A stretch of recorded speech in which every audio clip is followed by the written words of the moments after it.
ক টাকার 100টা গুলি হয় রে? ক টাকার ওখানে লেখা বুঝাতে ওকে ভালো করে একবার ভালো করে ঝাকাস করে ওই দেখ দেখ দেখ কত লিখছে দেখ দেখ দেখ কত লিখছে দেখ দেখ দেখ ওখানে দেখ জানা বে লেখ লেখ লেখ ওই যে কি দেখা যায় 20টা 25 100টা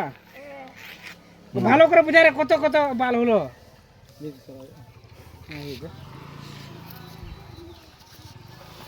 বুঝাতে পারলি না তাহলে এই যে ওখানে এ বলছে 60টা তুই বলছিস 100টা ওকে বলছে 5 টাকা কটা করে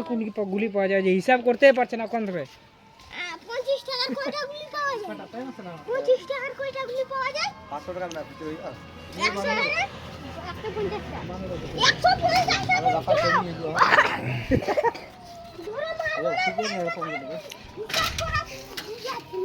ভালো ভালো করে বুঝাতে না পারা বুঝাতে পারছে ওখানে লিখিস না ওই যে ওখানে লেখ না রে রাস্তাতে রে